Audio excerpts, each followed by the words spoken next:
Nearly $10 million has been approved for projects to help restore Alabama's coastline following the 2010 Gulf oil spill. Governor Robert Bentley made the announcement today. Those projects include $3.6 million to fund a study into the current and future function of Dauphin Island, $1.2 million to increase the response and research capacity within the Alabama Marine Mammal Stranding Network, $1.8 million to expand collection data in coastal Alabama fisheries, and $2.8 million to identify high-priority restoration and conservation needs. And Gulf Shore city leaders are looking ahead to other projects that they hope will be funded by the Restore Act. Local 15's Christina Zverjako joins us from our Baldwin County newsroom. Christina, there are several projects proposed.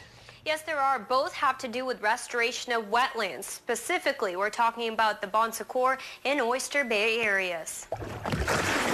This time in 2010, oil from the Deepwater Horizon disaster was still rolling in on the Gulf of Mexico waves. Now, 4 years later, it's time for money to roll in. About $150 million from lawsuits that will be distributed through the Restore Act. Gulf Shore city leaders think some of that money should be going towards the area wetlands. These projects address habitat and water quality issues, which is a priority for this round of funding. Dan Bond is the environmental grants coordinator for the city of Gulf Shores. His most recent work included submitting 2 proposals to the Alabama Department of Conservation and Natural Resources. The Oyster Bay Restoration Project and the Bon Secour Restoration Project, they are both land acquisition, protection, and preservation type projects. In total, close to 1,000 acres would be restored, enhanced, and ultimately better protected. The benefits not just for wildlife, but also for surrounding area residents.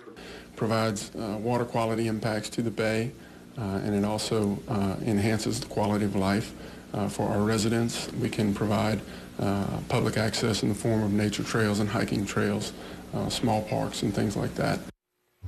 Now that the proposals have been submitted, we should know what projects will receive the first round of funding around March of next year. Greg, back to you.